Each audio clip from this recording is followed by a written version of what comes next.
Então, irmãos, assim, continuando os estudos aqui na Confissão de Fé de Westminster, capítulo 3, que nós paramos. Estamos na parte final agora.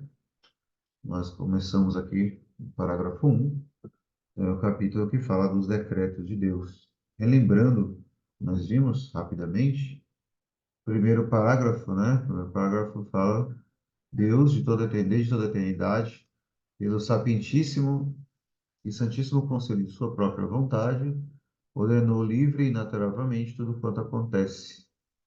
Porém, de tal modo que nem Deus é o autor do pecado, nem violentada é a vontade das criaturas, e nem é tirada a liberdade ou contingência das causas secundárias. Antes são estabelecidas. Parágrafo primeiro. Então, diz que Deus ordenou todas as coisas, decretou todas as coisas de maneira livre e inalterada. Porém, de modo que Deus não é o autor do pecado, e a vontade da criatura não é violada. Há um mistério também dentro disso aqui, né? Como a gente vai ver no último parágrafo. Mas esse é um ensino bíblico porque a Escritura afirma as duas coisas. A Escritura afirma a soberania de Deus e, ao mesmo tempo, afirma as ações dos homens, né? Os homens são responsáveis pelas suas ações. Segundo parágrafo, ainda que Deus saiba tudo quanto pode ou há de acontecer em todas as circunstâncias imagináveis, ele não decretou coisa alguma por havê-la previsto como futura, ou como algo que haveria de acontecer em tais condições. Então, não está, as condições de fé não ensina aqui apenas a presciência de Deus, como algumas pessoas pensam. Algumas pessoas pensam que Deus é somente presciente, ele sabe o que vai acontecer, mas ele sabe exatamente porque ele decretou, não porque ele previu. Se ele previu, então quem colocou lá as coisas que vão acontecer, né? O destino, alguma outra coisa? A sorte, né? Não, né? Foi o próprio Deus. Parágrafo terceiro. Pelo decreto de Deus e para a manifestação de sua glória, alguns homens e alguns anjos são predestinados para a vida eterna e outros são condenados para a morte eterna. Então, anjos e homens são predestinados para a vida eterna e também preordenados para a morte eterna. Então, existe homens eleitos, anjos eleitos e também réprobos, né, reprovados. Parágrafo quarto. Esses homens e esses anjos são assim predestinados e preordenados, são específica e imutavelmente designados. O seu número é tão certo e definido que não pode ser aumentado nem diminuído. O número dos eleitos de Deus, tanto de homens quanto de anjos, não pode ser aumentado nem diminuído. Parágrafo quinto. Aquela parte da humanidade que foi predestinada para a vida, Deus, antes da fundação do mundo, de acordo com o seu eterno e imutável propósito, segundo o secreto conselho e beneplácito de sua vontade, escolheu em Cristo para a glória eterna, sua mera e livre graça e amor, sem qualquer previsão de fé ou de boas obras, ou de alguma perseverança em qualquer uma delas, ou de qualquer outra coisa na criatura, como condições ou causas que movessem ele a isso, e tudo para o louvor da sua gloriosa graça. Então, aquela parte da humanidade predestinada para a vida, Deus assim o fez, assim predestinou, antes da fundação do mundo, está lá em Efésios 1, né, que nós lemos, de acordo com seu eterno e imutável propósito. Então, ele escolheu em Cristo Jesus para a glória eterna. Então, o que ele viu na criatura? Nada. Né? Não viu fé, nem boas obras, como diz Romanos 9. Nada que o movesse. Ele fez isso tudo para o louvor da sua gloriosa graça, para o louvor da sua glória. Esse é o objetivo de Deus. Final, sua glória. E parágrafo sexto, assim como Deus destinou os eleitos para a glória, assim também, pelo eterno e propósito de sua vontade, ele preordenou todos os meios para esse fim ser alcançado. Os que, portanto, são eleitos, achando-se caídos em Adão, são remidos por Cristo. São eficazmente chamados para a fé em Cristo pelo seu Espírito, que opera no devido tempo. São justificados, adotados, santificados e guardados pelo seu poder, por meio da fé para a salvação. Não há, além dos eleitos, nenhum outro que seja remido por Cristo, eficazmente chamado, justificado, adotado, santificado e salvo. Então, aqui nós vemos que Deus, ele não apenas determinou lá a salvação, né? Decretou a salvação, predestinou, mas também os meios para isso. Então, a pessoa nasce nesse mundo, vive, ele vai direto para o céu sem nada, sem acontecer nada. Morre e vai direto para o céu, por exemplo. Não, é todo um processo que também é preordenado por Deus. Todo o processo. Então, eles nascem em pecado, são caídos em Adão e são remidos por Cristo. E são chamados a um momento na vida, seja quando é jovem, seja quando é adulto, seja velho ou idoso, né, não importa. A pessoa ela é chamada para a fé em Cristo, pelo seu Espírito, no seu devido tempo, né, no devido tempo. São justificados, adotados, santificados. Então, há todo um processo, né?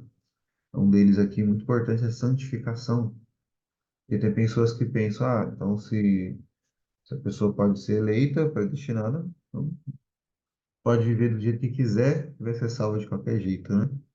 Mas na verdade não, né? Aquele que é justificado adotado, ele é também santificado, porque sem santificação ninguém verá o Senhor.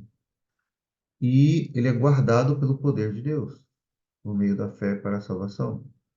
Então, ele é guardado de tal modo, né, que ele não perde a salvação, porque seria algo ilógico, né? Se a predestinação foi decretada desde a eternidade, ele não se perde, ele é guardado pelo poder de Deus. Os eleitos são guardados, né?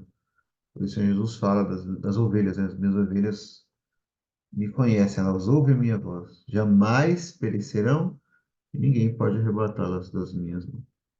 Não há, além dos eleitos, nenhum outro que seja remido por Cristo. Eficazmente chamado, justificado, adotado, santificado e salvo. Então não há, fora destes eleitos, o número dos eleitos, algo ou alguém que seja salvo e participe de todas as outras bênçãos espirituais. Bem, nós falamos várias coisas, mas nós paramos aqui no parágrafo 6, né, sobre o capítulo do Decreto Eterno de Deus. Temos aqui dois parágrafos, né, para nós concluirmos esse capítulo. Então, diz assim o parágrafo 7. Ao restante da humanidade, aprove a Deus, de acordo com o insondável conselho de sua própria vontade, pelo qual lhe concede ou recusa a sua misericórdia, como lhe apraz, para a glória de seu soberano poder sobre suas criaturas, ordená-lo para a desonra e ira por causa do seu pecado, para o louvor de sua gloriosa justiça. Veja aqui estão alguns textos, né? Mateus, capítulo 11.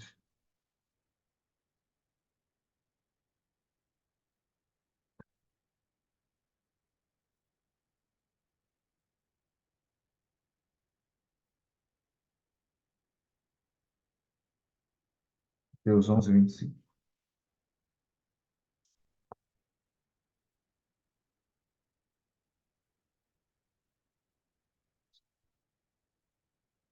Mateus 11, 25, 26, diz assim: Naquele tempo, respondendo, Jesus disse: Graças te dou, ó Pai, Senhor dos céus e da terra, que ocultaste essas coisas aos sábios e entendidos e as revelaste aos pequeninos.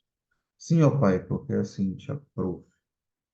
Então Deus, ele aprouve a ele quis, foi do seu agrado, revelar coisas, revelar o evangelho, né, aos pequeninos. Lá em Coríntios, né, Paulo fala que Deus escolheu as coisas loucas deste mundo, aqueles que nada são, né? Deus escolheu as coisas humildes, as coisas simples deste mundo. E aos sábios e entendidos deste mundo, Deus ocultou. Ocultaste essas coisas aos sábios e entendidos. Então, aos sábios deste mundo, Deus quis ocultar. E assim foi do teu agrado, né? Lá em Coríntios diz que é para que ninguém ou nenhuma carne se glorie perante ele. Por isso ele escolhe as coisas loucas deste mundo, e não aquelas que acham que são alguma coisa, né? Romanos capítulo 9. Romanos 9 é o texto mais usado, né, para falar deste assunto, da predestinação. Romanos capítulo 9,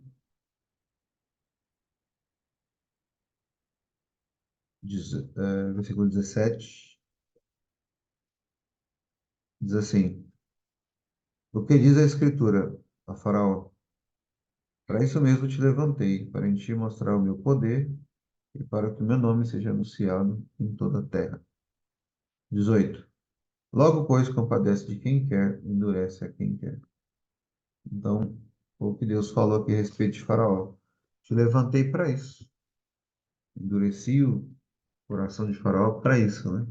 Para que o meu nome seja anunciado em toda a terra, para que as pragas lá do Egito acontecessem e o nome de Deus fosse glorificado. Versículo 21 e 22 ainda diz assim, aqui em Romanos 9. Ou não tem o oleiro poder sobre o barro, para da mesma massa fazer um vaso para honra e outro para desonra? E que direi se Deus, querendo mostrar sua ira e dar a conhecer o seu poder, suportou com muita paciência os vasos da ira preparados para a perdição. Então, da mesma massa, né, do mesmo barro, Deus faz um vaso para honra e um vaso para desonra, né? Então, numa mesma casa, há vasos de honra e vasos para desonra. E se ele querer mostrar sua ira e dar a conhecer o seu poder, como ele fez com o faraó, né? Ele faz isso, né? Ele suporta com paciência os vasos da ira preparados para a perdição.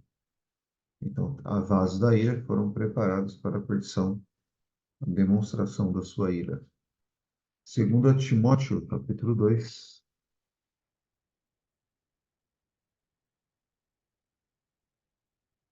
segundo Timóteo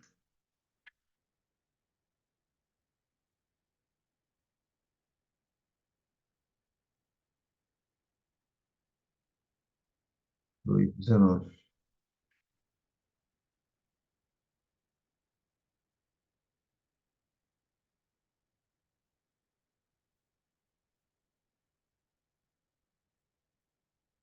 Segundo Timóteo 2:19 e 20.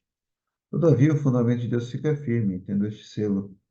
O Senhor conhece os que são seus, e qualquer que profere o nome de Cristo, a parte da iniquidade. Ora, numa grande casa não somente há vasos de ouro, de prata, mas também de pau e de barro, uns para honra, outros, porém, para desonra. Então, Deus fez vasos de honra, para honra, e outros para desonra. E mais um texto se encontra mais dois textos ainda. Judas, né? Penúltimo livro aí do Novo Testamento, penúltimo, antes de Apocalipse, Judas, versículo 4. Porque se introduziram furtivamente alguns, os quais já dantes estavam escritos para este mesmo juízo, homens ímpios que convertem em dissolução a graça de Deus e negam a Deus, único dominador e Senhor nosso, Jesus Cristo. Então, há alguns que se introduziram furtivamente, ele está falando aqui de falsos mestres, né? Os quais já antes estavam escritos para este mesmo juízo. Então, esses já estava determinado que isso aconteceria. Homens ímpios que convertem em solução à graça de Deus. Esses ímpios são falsos mestres na igreja, já estavam escritos para esse mesmo juízo. 1 Pedro,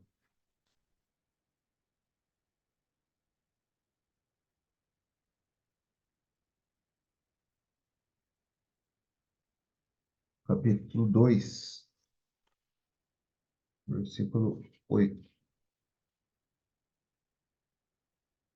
1 Pedro 2:8.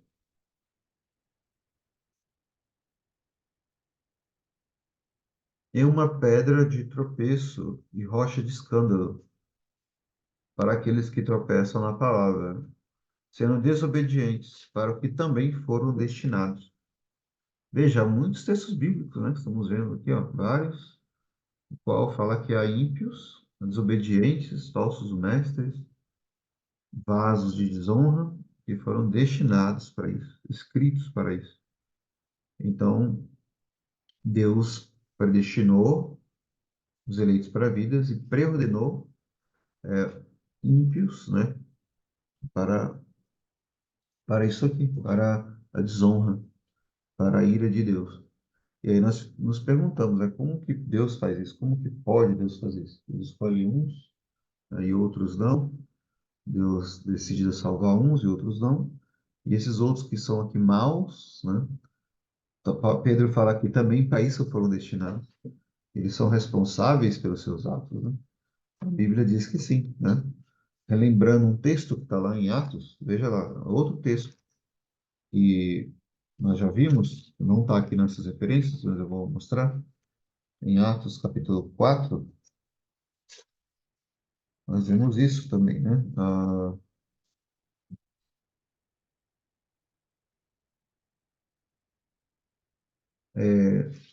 Nesse texto que eu vou ler, Atos capítulo 4 versículo 27, nós vemos coisas horrorosas, né, que acontecem na sociedade humana, crimes, por exemplo, né, coisas tão pesadas, né? Ficamos imaginando, será que Deus decretou tudo isso mesmo, né? Mas aqui, que há muita maldade, né? Mas aqui nesse capítulo nós vemos o maior crime que aconteceu na história da humanidade. Qual foi o maior crime? O crime mais hediondo que existiu na humanidade? Foi a crucificação de Cristo. E talvez algumas pessoas não saibam, não entendam por que que foi algo tão grave, mais do que qualquer outro crime, ou qualquer outra morte que você puder imaginar. Porque quanto mais inocente a pessoa, mais grave é o crime. Então, por mais que hajam pessoas inocentes no sentido civil, né? Todos somos pecadores, mas Cristo era mais sublime do que os céus, diz o livro de Hebreus. Tal a sua santidade, a sua pureza. Quanto maior a inocência da vítima, mais grave é o crime. Então, a gravidade da crucificação é inimaginável, na verdade, né? Do ponto de vista de Deus. Talvez do ponto de vista humano, né? No entanto, né? Que as pessoas não conhecem a santidade de Deus. Mas mataram o Filho de Deus, por isso que ele diz, o Filho do Homem vai, mas ai daquele, porque ele é melhor não ter, melhor não, que não tivesse nascido, né? Porque foi algo terrível. E foi algo decretado por Deus. Veja aí o versículo 27. Porque verdadeira, estão citando o Salmo 2, né? No versículo 26, ó, contra o Senhor e contra o seu ungido, Salmo 2. Porque verdadeiramente contra o teu santo filho Jesus, que tu ungiste, se juntaram não só Herodes, mas Pôncio Pilatos com os gentios e os povos de Israel, para fazerem tudo que a tua mão e o teu conselho tinham anteriormente determinado que se havia de fazer. Então, o que eles fizeram, Pôncio Pilatos, os, é, o povo, né, os gentios, os povos de Israel, os Pilatos, Herodes, os sacerdotes lá, todos eles, os fariseus, eles se juntaram para fazerem tudo o que a tua mão, teu conselho tinham anteriormente determinado que você havia de fazer. Então, estava decretado, né, para que se cumprisse as escrituras, o Senhor Jesus disse várias vezes, né, as escrituras iriam se cumprir. Então, havia sido tudo determinado, decretado por Deus. Mas, ao mesmo tempo, vimos aqui, né, no primeiro parágrafo, a vontade das criaturas não é violada nem é tirada de liberdade ou contingência das causas secundárias antes são estabelecidas. Ou seja, essas pessoas realizaram suas ações conforme a sua vontade, conforme o seu desejo, agiram de maneira livre ao fazer isso. Portanto, são responsáveis pelo seu crime, pelo seu pecado. E, ao mesmo tempo, é Deus quem decreta, determina tudo, né? Como que isso acontece? Como que Deus faz isso? Na verdade, nós não sabemos como tudo acontece nos decretos de Deus. E aí, olha, com relação a esses, são vasos de desonra, como diz Romanos 9, olha o que diz aqui o texto. Ao restante da humanidade, aprove Deus de acordo com o insondável conselho de sua própria vontade. Então, Paulo usa essa mesma expressão aqui, essa mesma palavra, insondável, né? O inescrutável, é o Evangelho, né? O Evangelho de Cristo. É insondável, inescrutável. Agora, o conselho da vontade de Deus é insondável para nós, né? Nós não sabemos. Essa é a verdade. O problema é que o que eu vejo Muitas pessoas querem fazer debates, né, sobre esses assuntos, há muitos debates. Alguns debates eu até penso que são necessários, outros podem ser desnecessários, mas algumas pessoas querem, uma vez que elas entendem, aceitam essa doutrina, elas querem encontrar uma explicação, né, para tudo, e na verdade não há explicação. Não há uma explicação completa, perfeita, e nós não temos ela nas Escrituras, que diz aqui o texto, é insondável. Você quer sondar o conselho da vontade de Deus? Não tem como fazer isso. É por isso que ele é Deus. Então, alguém já disse, eu não me lembro quem foi um autor, não sei se foi um autor clássico, né? Foi Lutero, se eu não me engano, que disse que a predestinação é deixar Deus ser Deus. Entre aspas, nós deixamos Deus ser Deus, entre aspas, né? Porque Deus não precisa de nós para ser Deus. Nós reconhecemos, né? Isso que Deus é Deus, por meio dessa doutrina. Porque se ele não pode fazer tudo isso aqui, e você precisa de uma explicação humana para tudo, como a linha arminiana pensa, por exemplo, nesse caso, Deus não é Deus. Então, a predestinação é deixar Deus ser Deus. Exatamente porque ele é Deus. Se você pudesse compreender tudo isso aqui, aí você seria Deus também, né? Como os mormons pensam, né? Que um dia lá, os seres humanos vão virar Deus também, no mesmo sentido que ele é Deus. Mas isso não é verdade, né? Somente há um só Deus, na verdade, né? A Santíssima Trindade. Então, é insondável. A Escritura afirma as duas coisas: a responsabilidade humana, a liberdade, né, da criatura, e ao mesmo tempo, Deus determinou isso aqui tudo, e ele fez isso para o louvor da sua gloriosa justiça. E ele disse isso aqui nas Escrituras, né? Acabamos de ler aqui esses textos, Romanos 9, Timóteo, Judas, Pedro, Mateus. Ele escolheu não revelar essas coisas, o Evangelho, né? Para esse grupo, esse restante da humanidade, que não foi predestinado para a vida. E resolveu não fazer isso. E para quê? Para o louvor da sua glória. O que é a glória de Deus? O que é a glória de Deus? A glória de Deus é todo o conjunto de seus atributos, tudo o que ele é. Então, ele é amor, ele é graça e misericórdia, mas também ele é justiça, e ele também é ira, e também é santidade. Então, ele vai glorificar o seu nome do modo que for melhor. Então, por que ele fez isso? Ele decretou todas as coisas assim. João Calvino fala nas Escrituras que ele fez assim porque isso serviria melhor à sua glória. Então, tudo é para o louvor da sua glória. É por isso que ele faz tudo isso. Ah, eu não consigo entender, é muito difícil de aceitar. Então, alguém me perguntou outro dia, né? Outro dia, foi no ano passado, retrasado, não lembro. Uma pessoa que acabou de sair de uma igreja, que nós não consideramos uma igreja boa, saudável, que não é reformada. Ele estava com essa dúvida, né? Romanos 9, mas eu não estou entendendo, eu não consigo entender. Eu falei, mas o texto não diz isso? Ele diz, então, diz assim, assim, assim, o texto diz. Eu falei, então a sua dificuldade não é entender. A dificuldade é aceitar. Aí ele ficou chocado. É mesmo, né? Pois é. A dificuldade é aceitar a soberania de Deus. Então, nós não queremos, porque ela nos assusta, né? Deus é muito grande. E realmente é para nos assustar mesmo, né? É para nos causar temor, né? E, porque esse é o princípio, né, da verdadeira piedade. É o temor de Deus, a verdadeira sabedoria, é o temor. E nós entendemos isso. Deus vai ser exaltado, ele vai ser glorificado, tanto nos eleitos quanto nos não eleitos, né? Porém, nós vamos agora para o próximo parágrafo, que é o último, que é extremamente importante. Eu citei ele várias vezes aqui nos estudos anteriores, né? O parágrafo 8. E isso aqui, pessoal, precisou estudar esse parágrafo aqui. No Brasil, aqui, o pessoal tem feito aí tantos debates, né? Brigado na internet por isso aqui, por essa doutrina, né, da predestinação, e não tem um cuidado, uma prudência, como diz aqui, ó. Vamos ver. A doutrina deste profundo mistério da predestinação deve ser tratada com especial prudência e cuidado,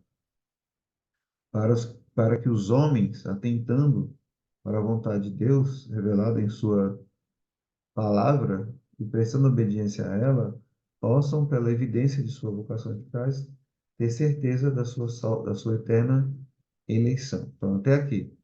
É uma coisa que é importante, né?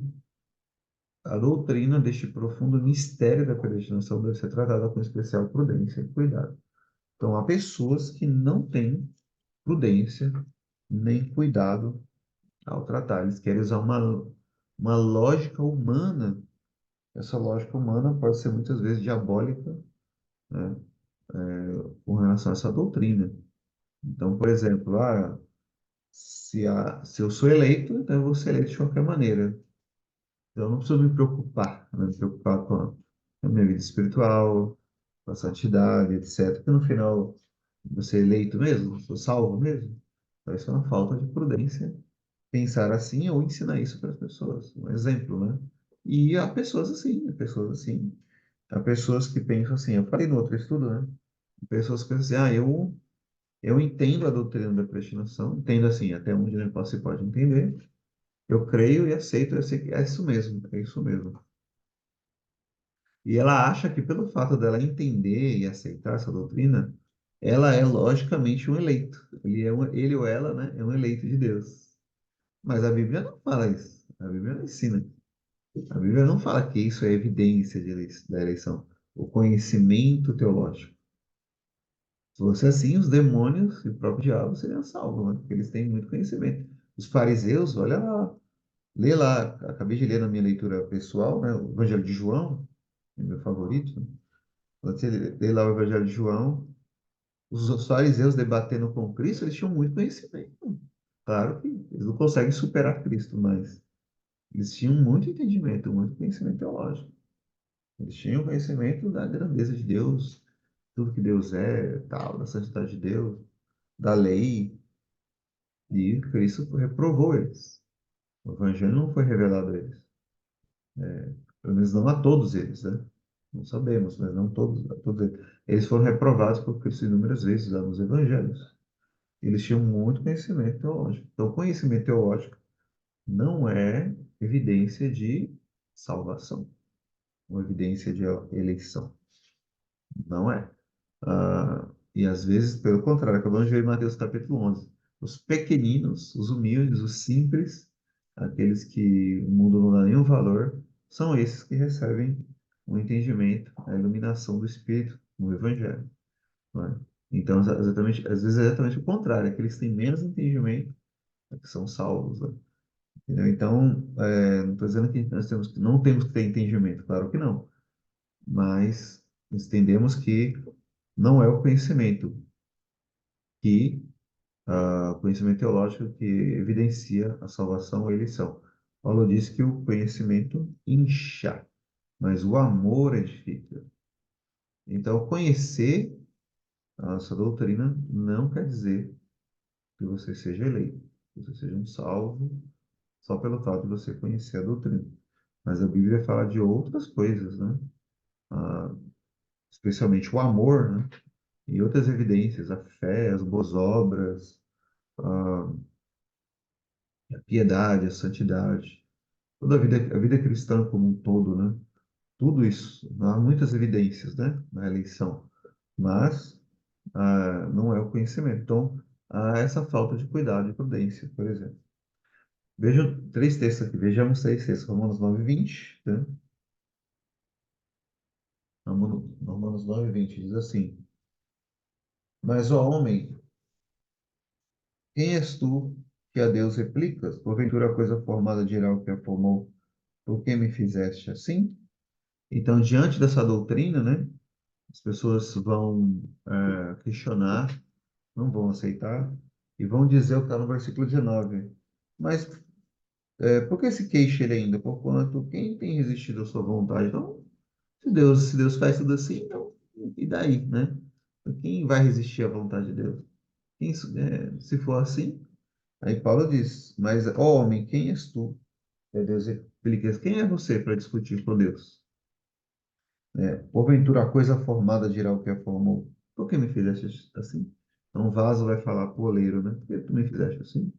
Então, é uma pergunta retórica. Não, né? Ou seja, quem somos nós para discutirmos com Deus? Romanos 11:33. É assim que Paulo conclui em Romanos, né, esse assunto da predestinação. Romanos 9, Romanos 10, Romanos 11. Romanos 10 e 11 ele fala muito sobre Israel, né, e os gentios. E ele conclui, por que que Deus fez isso? Para que que serve essa doutrina da predestinação? Tá aqui, olha. As pessoas não param para refletir nesse texto aqui, eu acredito. Muita gente, eu acho, né? E deveria, né? Romanos 11:33 diz assim: ó profundidade das riquezas, tanto da sabedoria como do conhecimento de Deus. Quão insondáveis são os seus juízos e quão inescrutáveis os seus caminhos. Então, Paulo ele não dá uma resposta lá. Ele fala: quem és tu para discutir com Deus? Vaso de honra, vaso de desonra, eleitos, não eleitos? Mas ele não fala por causa disso, uma resposta assim no sentido humano, né? A resposta dele é essa aqui, ó. Ele termina concluindo essa conclusão dele. Quão insondáveis são os juízos de Deus, né? Quão inescrutáveis os teus caminhos. Nós não podemos perscrutar os caminhos de Deus. Não podemos sondar o conhecimento de Deus, a sabedoria de Deus. Nós não conseguimos. Porque quem compreendeu a mente do Senhor? Quem foi o seu conselheiro? Quem compreendeu a mente de Deus? Nenhum anjo, ninguém, nada. Não é possível isso acontecer. Quem lhe deu primeiro a ele para que ele seja recompensado? Aí vem o versículo final. Porque dele, por ele, para ele são todas as coisas. Glória, pois, a ele eternamente. Amém. Então, Paulo está dizendo: olha, você apenas deve se dobrar diante de Deus, ajoelhar diante dele e adorar, adorá-lo com sua boca no pó. Apenas isso, adorar a Deus. E dizer isso aqui. Dele, por ele, para ele são todas as coisas. Então, deve ser tratada assim essa doutrina, né? Não temos todas as respostas do ponto de vista humano. A única resposta que temos é que está na palavra de Deus. E que fugir disso, né, é perigoso. Né? Você ir além das escrituras é perigoso. Muito perigoso. Mais um texto, Deuteronômio 29. 29, que é um texto muito conhecido, né? Está no Velho Testamento. Deuteronômio 29. O capítulo 29, versículo 29.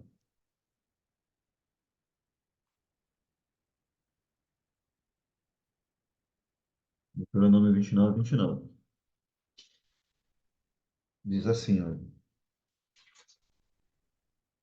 As coisas encobertas pertencem ao Senhor nosso Deus. Porém, as reveladas nos pertencem a nós e a nossos filhos para sempre, para que cumpramos todas as palavras desta lei. Então, as coisas encobertas pertencem ao Senhor nosso Deus. Então, é uma questão de fé, de crer, né? Deus sabe o que faz. Deus sabe o que faz, você só apenas deve descansar nele. Pertence a ele, não pertence a mim querer saber todos os decretos de Deus. Eu só preciso saber aquilo que ele revelou nas Escrituras. As coisas reveladas pertencem a nós. Então, tem pessoas que pensam assim: ah, eu não vou estudar esse assunto da predestinação porque eu não vou saber, e é difícil. Esse pensamento também está errado. Porque ele revelou a doutrina da predestinação nas Escrituras. Se ele revelou, é para você estudar. Porém, você deve estudar somente até o ponto que ele revelou. Aí tem gente que quer ir além, né? Aí também está errado. Então, veja o equilíbrio aí que você tem que ter. Você tem que ter um equilíbrio. Você tem que ir até onde ele revelou, porque as coisas reveladas pertencem a nós e aos nossos filhos. Então, pertence a você e você ensina os seus filhos. Mas as coisas que o Senhor não revelou pertencem a Ele mesmo. As coisas encobertas pertencem ao Senhor. Então, no assunto da predestinação, Deus não revelou, por exemplo, os critérios assim detalhados, né? Ah, eu elegi essa pessoa aqui, ó, por esses critérios aqui. Não tem isso nas escrituras. E eu não eleito por causa desses critérios aqui também. Não tem isso nas escrituras. Você não vai encontrar os critérios de Deus. Você vai encontrar somente a graça de Deus. Ah, se é a graça, por que Deus não usou a graça para com todos? Então a Bíblia também não revela tudo isso. Só revela que ele vai manifestar a sua glória O seu amor e sua misericórdia nos salvos e a sua justiça saíram nos eleitos. Mas não dá um pano de fundo assim, geral, né, detalhado. Não temos. Ah, como que Deus ele decreta todas as coisas e ao mesmo tempo as criaturas são livres e responsáveis, né, pelos seus atos? Também não temos esse detalhe. Se eu não me engano, o Charles Spurgeon ele disse que é o seguinte: imagine duas linhas de trem, aquelas linhas, né? Aquelas linhas lá do trem. Que você olha, elas são separadas, né? Mas quando você olha no horizonte, lá no final, parece que elas se encontram, né? Já viu isso? Já viu essa imagem, né? Então ele fala que isso seria a responsabilidade humana e a soberania divina. Então, aqui elas são separadas, mas se você olha lá no final, na eternidade, elas se encontram de alguma maneira, né? Mas não temos uma explicação completa, não detalhada, né, para isso. Nós ficamos somente com as escrituras ensinam. João Calvino, falei, né, diz nas Institutas, que nós temos que tomar cuidado para não cair em densas trevas ao querer perscrutar, né, ao querer entender toda a doutrina da predestinação. Isso não vai acontecer. Então, é isso que a confissão de fé fala, que é insondável. O juízo de Deus é insondável. Então, por isso, essa doutrina tem que ser tratada com prudência e cuidado. Porque Deus é Deus, nós não somos deuses. Nós somos criaturas. E nós apenas devemos reconhecer que Deus é Deus e Ele sabe o que está fazendo, né? O Senhor Jesus disse para os apóstolos, lembra? Ele falou assim, olha, o que vocês entendem, o que eu estou fazendo agora, vocês não entendem, mas depois vocês saberão, vocês entenderão. Então, na eternidade, nós entenderemos melhor todas essas coisas. Não sei se entenderemos todos os detalhes de tudo que Deus faz. Creio que tudo não, porque só Deus conhece tudo, tudo, tudo mesmo, absolutamente, né? Mas com certeza saberemos mais do que sabemos agora. O Dr. Martin Lloyd Jones dizia que o crente mais ignorante, mais humilde, mais simples, quando ele entra na glória hoje, no céu, o conhecimento dele de Deus é muito maior, infinitamente maior do que o maior teólogo da face da terra. Então, ou seja, você vai compreender muito mais de Deus ao pisar no céu, ao adentrar o céu, mais do que os maiores teólogos aí da face da Terra, né? Então, o da história, talvez, né? Então, nós não conheceremos tudo, no sentido que Deus conhece, mas saberemos muito mais. Mas aqui ficamos com aquilo que as Escrituras ensinam, apenas, né? Nos atemos a ela, para não cairmos aí nas loucuras de muitos homens aí, heresias, coisas gravíssimas, né? Imoralidades, pecados graves por abusarem da graça de Deus ou distorcerem as escrituras. Nós não podemos fazer isso. Então, essa doutrina tem que ser tratada com muito cuidado e prudência. Para que os homens, atentando para a vontade de Deus, revelada em Sua palavra, prestando obediência a ela, possam, pela evidência de sua vocação eficaz, ter certeza da sua eterna eleição. Então, o que, que os homens devem fazer? O que as pessoas devem fazer? Atentar para a vontade de Deus revelada em Sua palavra. Pronto, acabamos de ler. Deuteronômio 29, 29. As coisas encobertas pertencem ao Senhor, mas as reveladas pertencem a nós e aos nossos filhos. Então, hum, a vontade de Deus revelada em Sua palavra é ela que nos interessa, que devemos buscar, conhecer e prestar obediência a ela. E pela evidência, então, da sua vocação eficaz, ter certeza da sua eleição, o texto que nós já vimos, né, 2 Pedro 1:10, é possível você ter certeza da sua eleição, da sua salvação. 2 Pedro 1:10 diz assim: Vós em que noutro tempo não erais povo, mas agora sois povo de Deus, que não tinhais alcançado a misericórdia, mas agora alcançado misericórdia. Desculpa, não é esse texto, não é? 2 Pedro? Acho que a referência está errada, será que é isso? Deixa eu ver só um minutinho.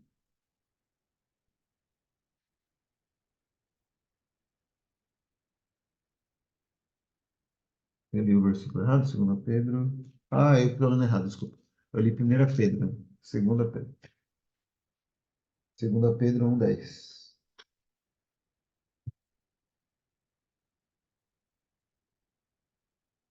2 Pedro 1:10, tá? Diz assim. Portanto, irmãos, procurai fazer cada vez mais a vossa vocação e eleição. Procure, irmãos, procurai fazer cada vez mais firme a vossa vocação e eleição, porque fazendo isso nunca jamais tropeçareis. Então você pode ter certeza da sua eleição. É uma ordem aqui que Pedro dá, que os crentes, os cristãos, precisam ter certeza da sua eleição. Há pessoas que não acreditam nisso, né? O catolicismo romano fala que você não pode ter certeza de nada, por exemplo, né? Isso aí é presunção e tudo mais, né? Mas a Bíblia diz aqui, esse versículo é claro, né? Certeza da sua eleição, certeza da sua adoção, certeza da sua justificação, e etc, né? Certeza que você está em Cristo Jesus. Pedro não, João, né? Ele escreve a sua epístola exatamente para isso. Ele fala para que vocês saibam que vocês têm uma vida eterna, que vocês têm a vida eterna. Para isso que ele escreveu a sua epístola, né? Então, de acordo com a vontade de Deus revelada na sua palavra, prestando obediência a ela, as pessoas possam ter evidência de sua vocação e eleição. Assim, essa doutrina fornecerá motivo de louvor, reverência e admiração a Deus. Então, além de Romanos 11:33, acabamos de ler, Efésios 1:6, que já lemos antes no outro estudo, Efésios 1:6. Então, para que conhecer essa doutrina, se nós não saberemos tudo sobre ela, né? Bem, Efésios 1:6 é para que nós louvemos a Deus, adoremos a Deus. Efésios 1:6, para o louvor da glória de sua graça, pelo qual nos fez agradáveis assim no amado. Para o louvor da sua glória, para que nós louvemos a sua graça, a sua soberana e livre graça. E Romanos 11:33, né? Paulo ali adora a Deus exatamente por isso, pela sua grandeza, sua majestade e sua soberania na salvação dos homens. Então, para que serve isso? Essa doutrina? Eu devo conhecer aquilo que Deus revelou sobre essa doutrina especificamente, para que nós adoremos a Deus. Louvemos a Deus pela sua grandeza e majestade, pelos seus caminhos que são insondáveis e inescrutáveis.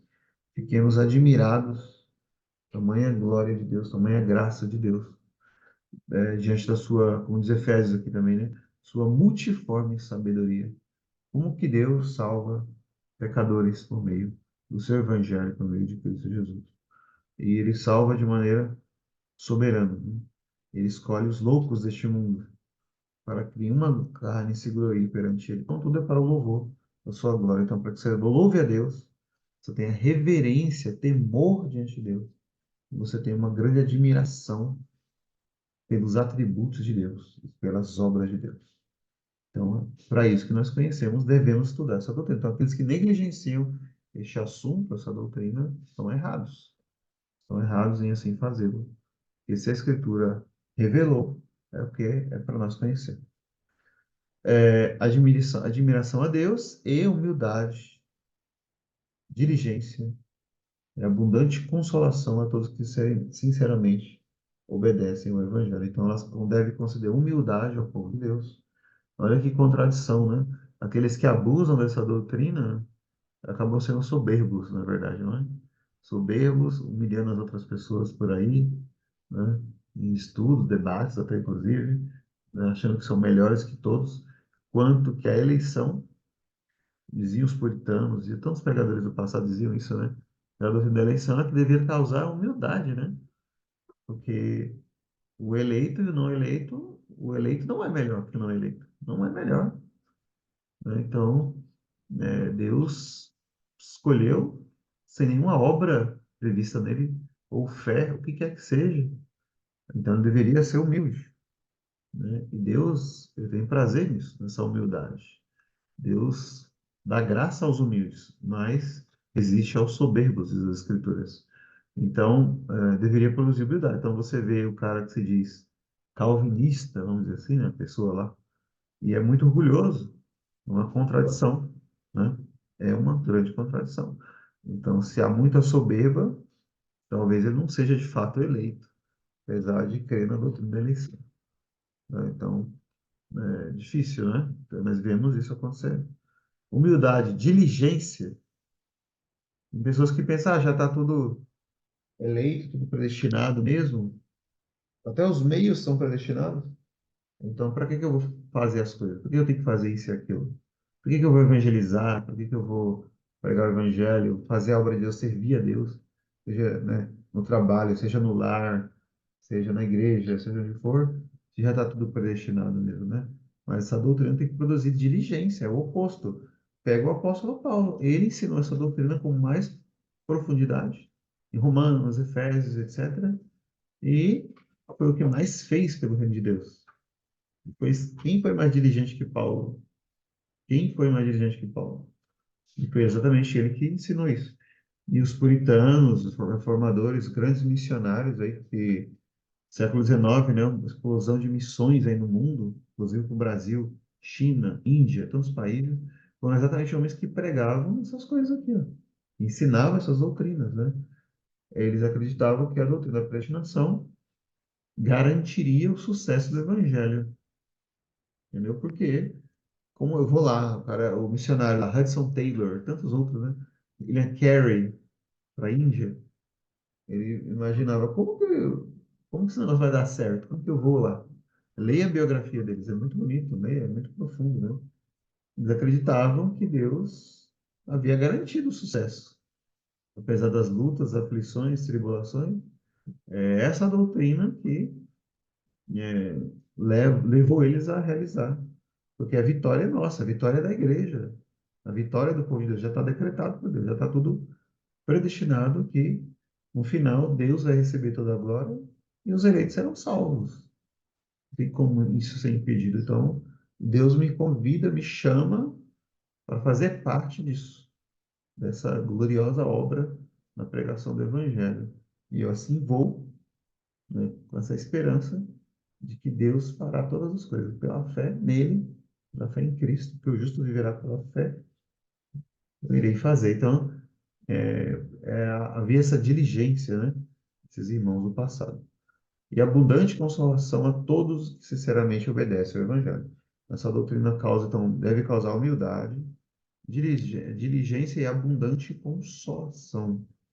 Então, consolação. Então, em meio a todas essas lutas, essas dificuldades da vida que os cristãos sofrem, eles devem lembrar-se de Deus sempre. Deus tem tudo sob o seu controle, tudo está nas suas mãos, e Ele mesmo é que vai dar cabo de tudo, todos os seus decretos, tudo vai acontecer.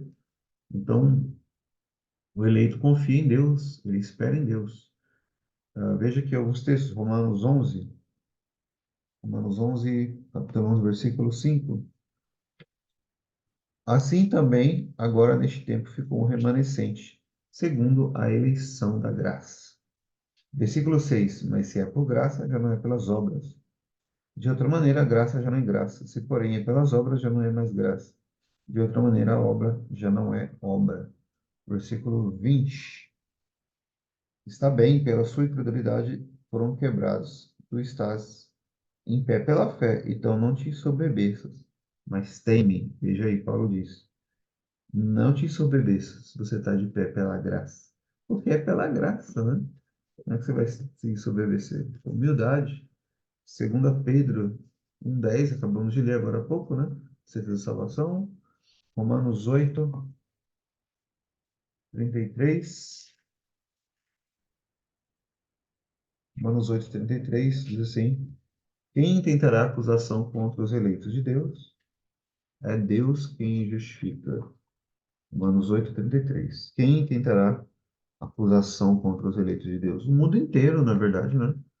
Pode intentar acusação contra você, contra a sua vida, mas é Deus quem te justifica.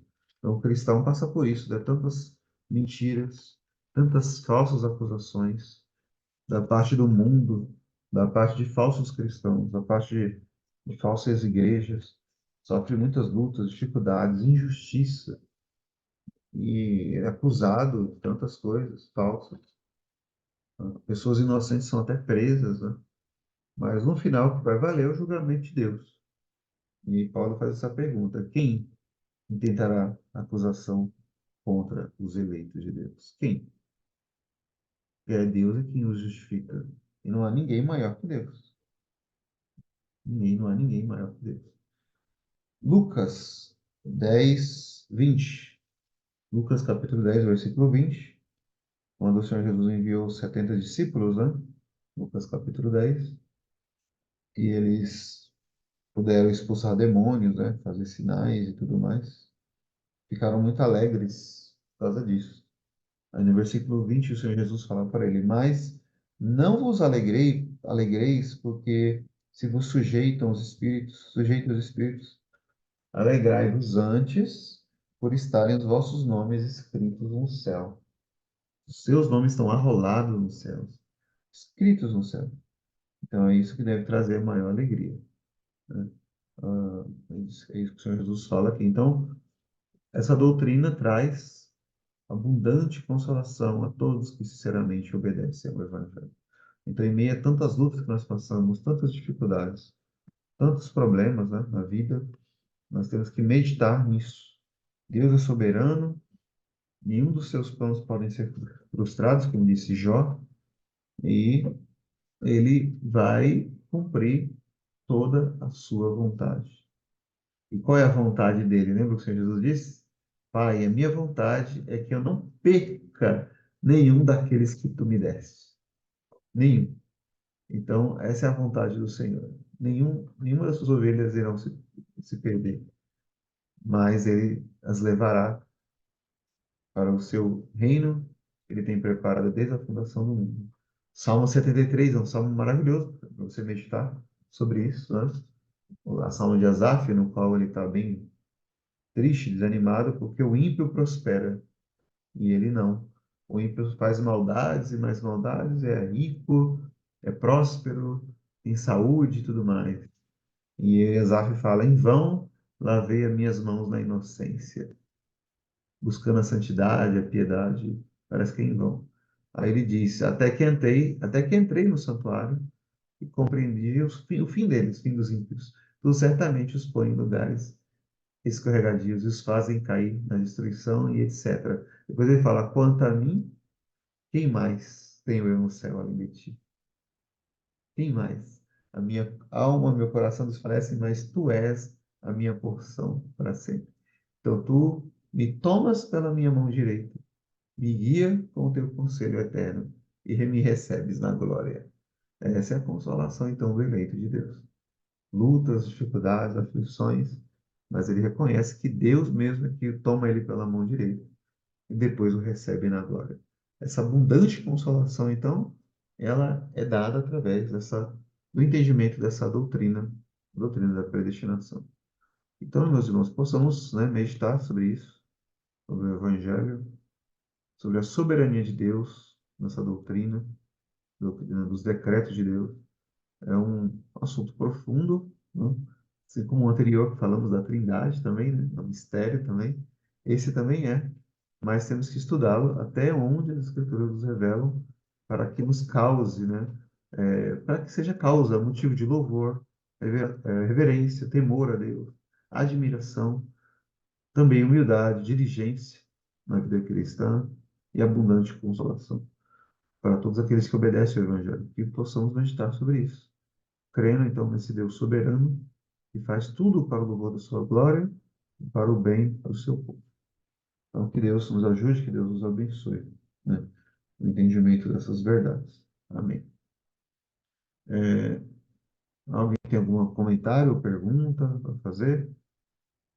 Se tiver, pode colocar no chat ou pode falar aí também, não tem problema. Não? Ninguém?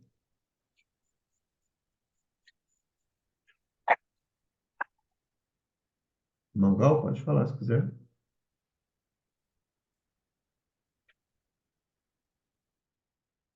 Não? Na verdade, eu tô com um probleminha aqui no meu fone, mas não, eu Ah, tô satisfeita, eu entendi tudo. Obrigada, irmão. ok. Alguma dúvida então? Nenhuma pergunta? Então, vamos encerrar então com uma oração. Oremos a Deus. Senhor nosso Deus, soberano Deus, nós te louvamos e te adoramos, ó Deus, porque Tu és digno de toda honra, toda glória e todo louvor, porque não há outro Senhor, outro Deus além de ti. Reconhecemos, ó Deus, que tu és muito grande, soberano, e infinitamente mais do que possamos imaginar, pensar ou sonhar. Não há outro Deus tão grande como o Senhor nosso Deus. E reconhecemos isso, te louvamos e te adoramos. Entendemos, ó Deus, entendendo, ó Deus, que tu és o Senhor de toda a glória. Não há ninguém que possa ser o teu conselheiro, Senhor. Não há, ó Deus, ninguém que possa sondar tua sabedoria. Louvado seja o Senhor, louvado seja o nome do Senhor. Bendito seja o teu nome hoje, Senhor, hoje e eternamente. Grandioso, ó Deus, és tu. Ó Senhor, nós te adoramos e te louvamos, ó Deus, ao reconhecer isso. Queremos pedir que o Senhor nos conceda essa abundante consolação em nossas almas e nossos corações. Meio a lutas, dificuldades que vivemos no nosso dia a dia, tiremos tempo para meditar nisso, para meditar na sua grandeza, na tua grandeza, tua majestade, nos teus caminhos, no teu poder. Porque só tu és santo, não há outro Deus como o Senhor, nosso Deus. Te adoramos, ó Deus, te louvamos. Nós bendizemos o teu nome, Senhor. E tu és digno de toda honra, glória e louvor. Ó Senhor, abençoa nossas vidas grandemente. Abençoa-nos no dia de hoje. Abençoa toda a tua igreja, todos os nossos irmãos em Cristo. Abençoa-nos no restante desse dia. Abençoa para que possamos ter o estudo logo mais à noite também, Senhor. Que o Senhor nos edifique e nos abençoe em todas as coisas. Senhor, nós te bendizemos, te adoramos e te louvamos. Em nome de Cristo Jesus, nosso Senhor. Amém. Então, boa tarde, bom dia, né, um bom almoço aí a todos. Até mais tarde, se o Senhor permitir.